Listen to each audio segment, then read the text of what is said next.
Tip number 1. गरम तव्यावर थालीपीठ थापता येत नाही म्हणून एखाद्या जाड कॉटनच्या कपड्यावर किंवा प्लास्टिकवर थापून मग थालीपीठ तव्यावर टाकावे. Tip number 2. स्वयंपाकघरात एखाद्या वस्तूनं पेट घेतल्यास त्यावर मीठ आणि खाण्याचा सोडा टाकावा. यामुळे आग पटकन विझते. कारल्याची भाजी करताना त्याचा कडूपणा घालवण्यासाठी चिरलेल्या कारल्याच्या चकत्या काही वेळेपर्यंत ताकात बुडवून ठेवाव्यात. त्याचा कडूपणा नाहीसा होतो. Tip number 4.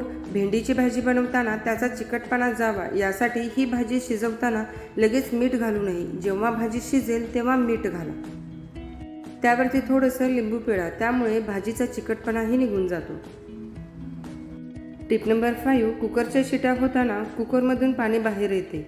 यासाठी कुकरच्या झाकणाला आतून थोडे तेल लावावे. यामुळे पाणी बाहेर येणार नाही. Tip number 6. जर तुम्हाला आल्याची पेस्ट खूप दिवसासाठी साठवायची असल्यास त्यात 1 चमचा मोहरीचं तेल मिक्स करावं. यामुळे आल्याची पेस्ट खराब होत नाही.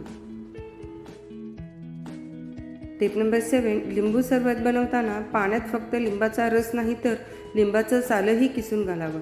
यामुळे लिंबाच्या सरबताची चव अजून छान लागेल. तसंच लिंबाच्या सालेतील सत्वही आपल्याला मिळेल.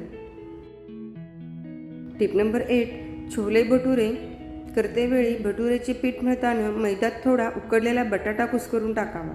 यामुळे भटुरे छान फुगतात आणि मऊ राहतात.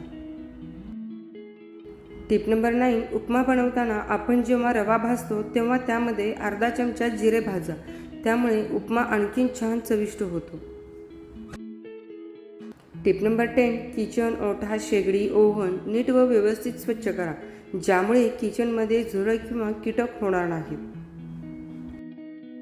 Tip number 11. चहा करताना चहापत्ती पाण्याला उकळी आल्यानंतर टाकावी.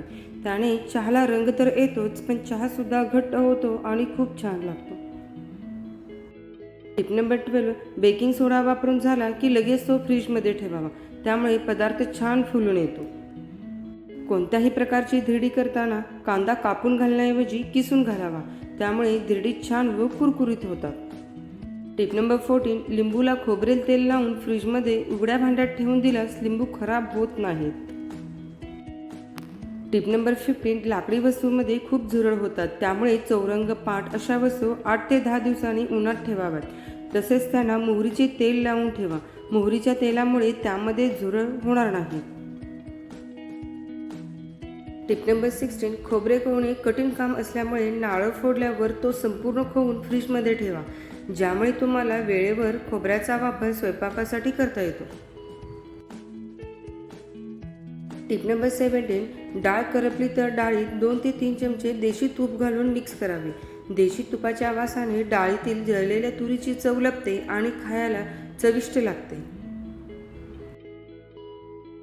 Tip number 18. पितळेची भांडी स्वच्छ निघण्यासाठी मीठ व व्हिनेगार यांचे दाट मिश्रण करून थोडा वेळ लावून ठेवावे व नंतर भांडी घासावे. Tip number 19. पुऱ्या बनवताना तेलात थोडेसे व्हिनेगार घातल्यास पुऱ्या तेलकट होणार नाहीत आणि पुऱ्या मऊही होतील. लास्ट बट बेस्ट अशी आहे, मेथी थेपला बनवायला खूप सोपा आहे. त्यासाठी मेथी बारीक चिरून घ्यावी लागते. गव्हाच्या पिठात मिसळून मळून घ्या. त्यात तुम्ही तुमच्या आवडीने मसाले घालू शकता. टिप्स कशा वाटल्या नक्की आवर्जून मला सांगा आणि लाईक करा, शेअर करा, सबस्क्राईब करायला विसरू नका. See you in next video. Bye bye. Take care.